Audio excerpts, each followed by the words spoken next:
Magandang tanghali mga kabay. So meron pa akong estimate dito. Job number 39878 letter B. So ang model pala nito mga kabay, DCF880. Impact range po siya. Ayan. Ito mga kabay, wala to sa atin dahil abroad yata ito dahil wala kaming ganitong modelo. Ang sabi ng customer, minsan daw humihina. Ayan, tapos alog na rin yung kanyang anvil. Ayan, or spindle. Ayan. So, minsan humina tapos mainit daw dito pag ginagamit. So, gumagana naman siya, pero yun nga ang ano ng customer, mahina daw. Tapos minsan daw, para siyang ipit. Ipit yung pag-ikot. So, titingnan natin mga kabay. Sa switch niya, wala namang problema. Hindi naman siya delay. Ayan. Pag ginamitan mo siya ng variable, ayan, hindi siya pahinto-hinto. So, ibig sabihin, okay pa yung switch. Ito lang talaga ang problema ng customer. So, bubuksan natin ito mga kabay. Tingnan natin kung anong dahilan. So, sa mga gusto magpa-repair mga kabay, punta lang kayo dito sa Powerman Hardware. 530 T. Alonso, Santa Cruz, Manila. Hanapin nyo lang po yung signboard na DeWalt.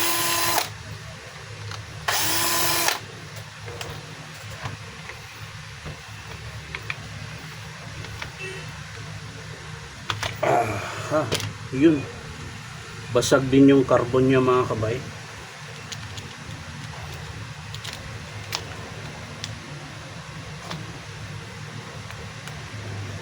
Ayan. So ito yung assembly mga kabay, impactor tsaka anvil. Ayan, anvil or spindle. Hindi ko alam kung anong tawag doon sa iba.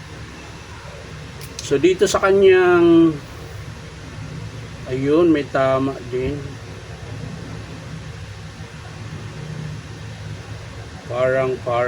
Parang hindi naman siya tama.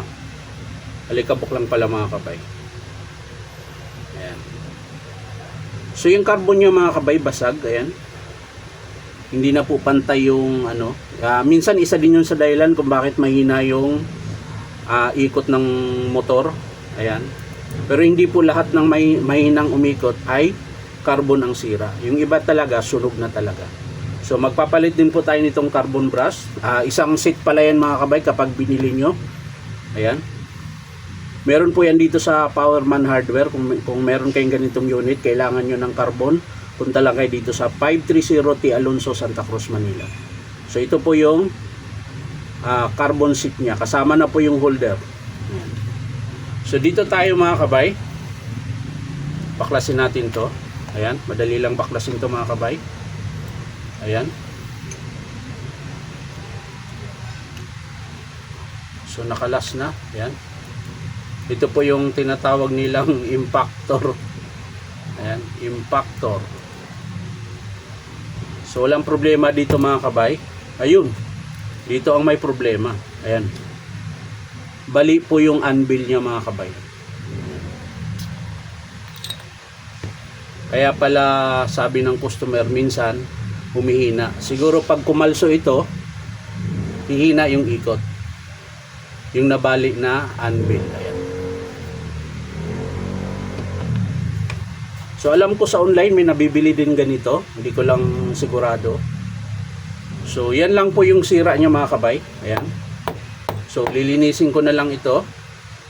Titingnan natin. Okay pa naman yung bearing niya. Needle bearing. Ayan. Yung nasa loob. Yung pinagsusuksukan nitong anvil. Ayan. Ko alam kung anvil ba ang tawag. Basta spindle pwede rin. Ito yung impactor ang tawag nila. So dito mga kabay, wala namang problema dito sa impactor niya. Ayan. So ang problema niyang talaga mga kabay ay yung kanyang anvil. Ito. Ayan. So yan lang po yung estimate ko mga kabay. Brush holder seat. Kasama na yung carbon. Tsaka yung anvil niya. Ayan yung nabali. So yung impactor niya mga kabay, hindi ko isasama dahil okay pa naman. So dalawa lang po yung papalitan dito sa kanyang cordless na impact range DCF880. So yan lang mga kabay, maraming salamat sa panunood at palike and share na rin po. At syempre po, baka naman pwede makahingi sa inyo ng isang subscribe dito po sa aking YouTube account na Inong Tabay. So maraming salamat mga kabay.